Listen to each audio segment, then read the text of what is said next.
चलिए भाई, good afternoon friends. आज की क्लास हम स्टार्ट करते हैं। हमारा टॉपिक है आज लैंगिक जनन की घटनाएं। उसमें है निषेचन पूर्व घटनाएं। निषेचन पूर्व घटना में सबसे पहला टॉपिक है हमारा युग्मक जनन और दूसरा होता है युग्मक स्थानांतरण। तो युग्मक जनन क्या होता है? युग्मकों के बनने की प्रक्रिया को युग्मक जनन कहते हैं। ये हमने पिछली क्लास में पढ़ लिया था, ठीक। और इसमें दो प्रकार के बताए गए थे, एक था आइसोगैमिट और हेट्रोगैमिट्स। आइसोगैमिट्स है समयुग्मक यानी निम्न श्रेणी के पौधों जैसे कुछ शैवाल एवं कवकों में ये युग्मक आकारिकीय रूप से इतने समान होते हैं कि वे नर एवं मादा में विभेदित नहीं होते हैं। नर एवं मादा में दोनों युग्मक एक जैसे प्रतीत होते हैं, इसलिए इन्हें समयुग्मक कहते हैं। और विषम युग्मक कौन होते हैं? विषम युग्मक वे होते हैं जो नर एवं मादा में आकारिकीय एवं शारीरिक रूप से पृथक पृथक दिखाई देते हैं, तो वो होते हैं आपके विषम युग्मक, ठीक। और गैमेटोजेनेसिस में दो प्रकार की क्रियाएं बताई गई थी युग्मक जनन में। एक था शुक्राणु जनन, एक था अंडाणु जनन। शुक्राणु जनन में शुक्राणुओं का निर्माण होता है, ये नरों में पाई जाती है।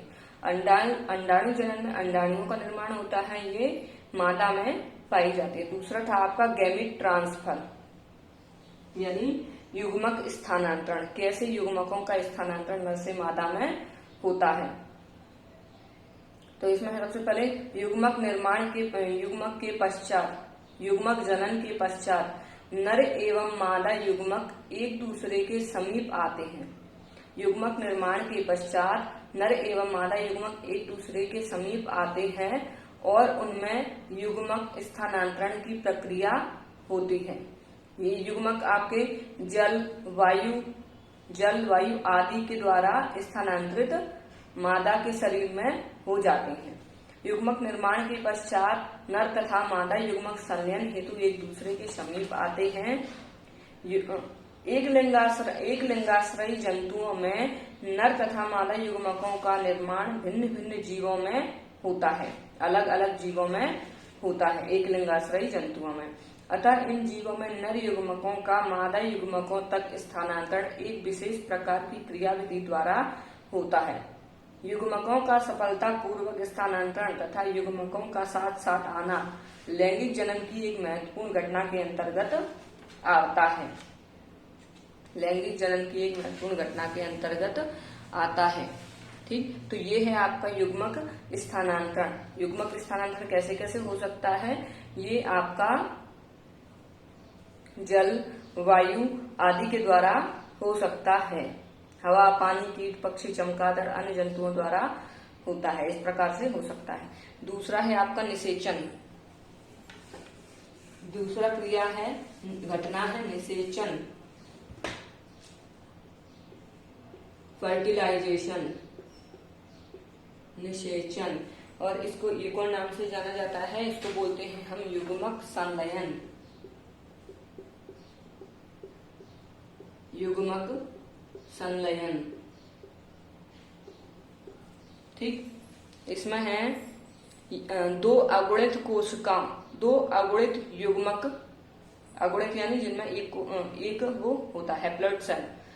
दो अगुणित युग्मकों नर व मादा के संलयन के फलस्वरूप एक द्विगुणित युग्मनज का निर्माण होता है, जिसे हम कहते हैं फर्टिलाइजेशन।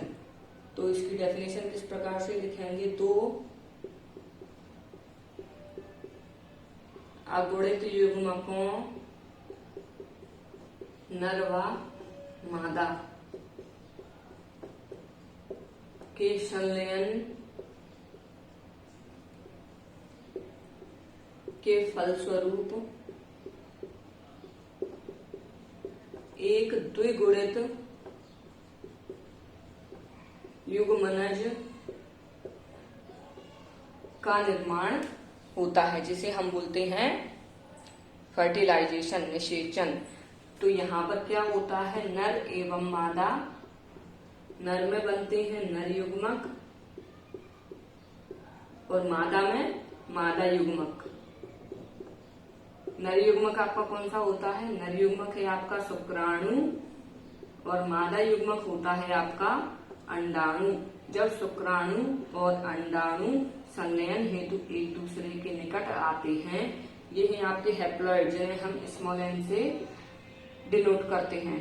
तो बनता है युग्मनज, युग्मनज जाइगोट। ये होता है आपकी द्विगुणित, द्विगुणित जिसे हम 2n कहते हैं। और ये है आपकी अगुणित कोशिका,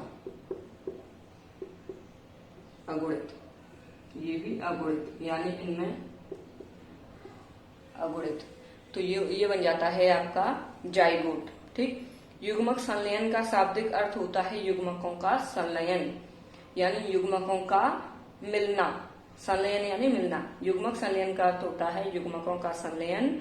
इस घटना में दो विपरीत लिंगों के युग्मक एक दूसरे के निकट आते हैं और संगलित हो जाते हैं।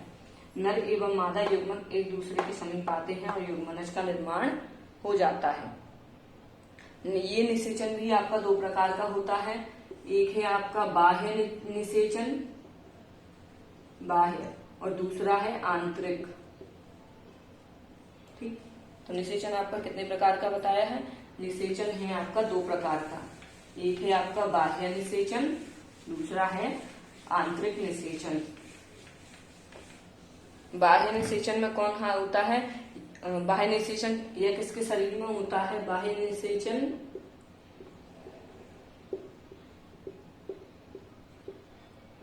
बाह्य निषेचन, इसके पॉइंट्स हैं। यह निषेचन मादा के शरीर में बाहर संपन्न होता है, यानी ये शरीर के भीतर नहीं होता है, शरीर के बाहर संपन्न होता है। जलीय जीवों में प्रायः बाह्य निषेचन होता है।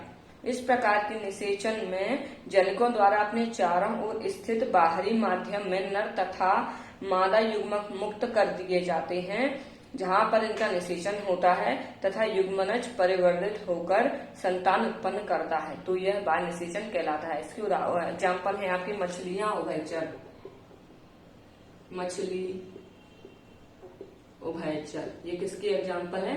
बाह्य निषेचन के। दूसरा है आपका आंतरिक निषेचन। आंतरिक निषेचन क्या होता है?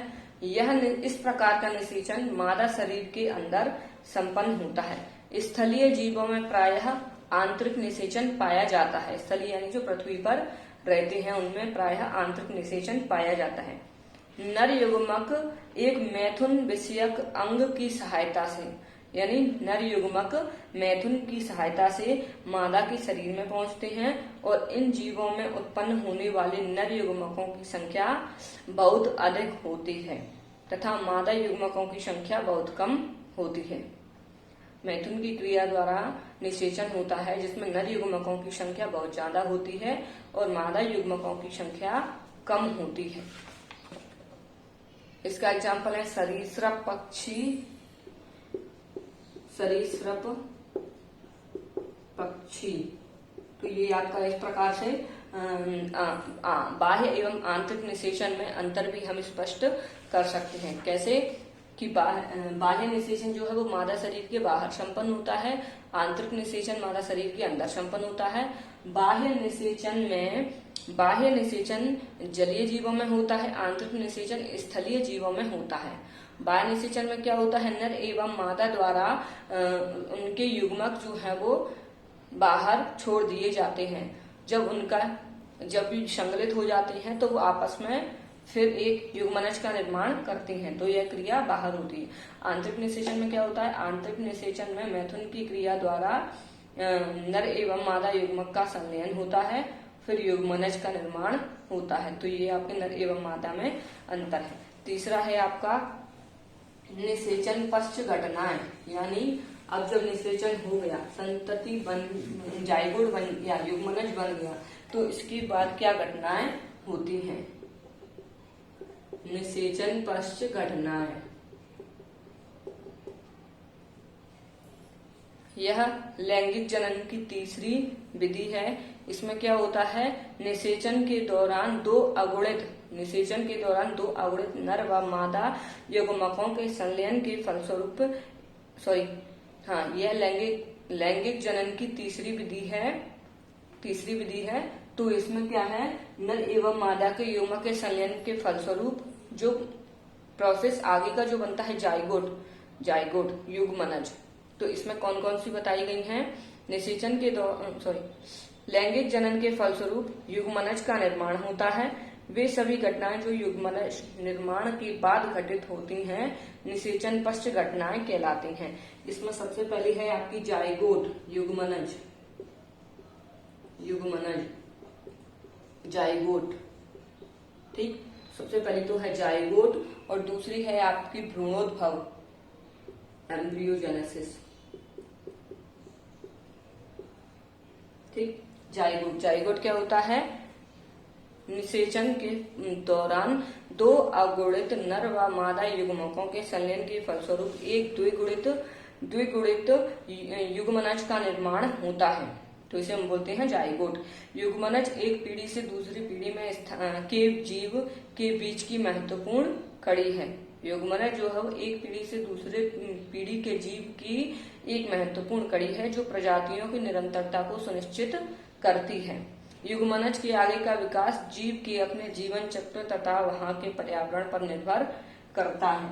नेक्स्ट है आपका इसमें भ्रूणोद्भव एम्ब्रियोजेनेसिस। निषेचन के उपरांत बने युग्मनज से भ्रूण का निर्माण होता है। युग्मनज से भ्रूण बनने की क्रिया को बोलते हैं भ्रूणोद्भव। युग्मनज से भ्रूण के बनने की क्रिया को क्या बोलते हैं? भ्रूणोद्भव। युग्मनज से भ्रूण के बनने की क्रिया को बोलते हैं भ्रूणोद्भव। युग्मनज के विकास के आधार पर जंतुओं को दो श्रेणियों में बांटा गया है। एक है आपके अंड प्रजक, किसके आधार पर? युग्मनज के आधार पर। एक है आपके अंड प्रजक और दूसरे हैं आपके सजीव प्रजक। सजीव प्रजक इन्हें हम बोलते हैं ओविपेरस और दूसरे हैं आपके विविपेरस। तो ओविपेरस क्या होते हैं? ऐसे जंतु जो अंडे देते हैं, ओविपेरस कहलाते हैं। कौन होते हैं? जंतु जो अंडे देते हैं। ऐसे जंतु जो अंडे देते हैं। अंडे कौन कौन देते हैं? सरीसृप, पक्षी, मछलियां,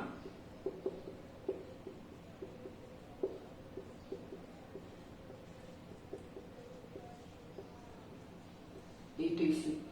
ठीक, ETC। और सजीव प्रजक क्या होते हैं? ऐसे जीव जिनकी मादा प्रसव क्रिया द्वारा शिशु को जन्म देती है। मादा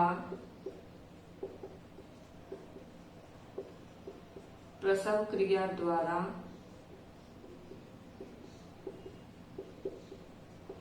शिशु को जन्म देती है। इसके एग्जाम्पल है आपके स्तनधारी मनुष्य।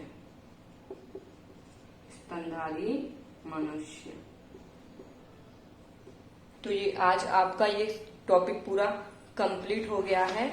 फर्स्ट चैप्टर आपका कंप्लीट है। इसमें क्या है अब? अलैंगिक जनन और लैंगिक जनन में अंतर। तो क्या है अलैंगिक जनन और लैंगिक जनन में अंतर? ये आपको बताना है। आज की क्लास के लिए इतना ही।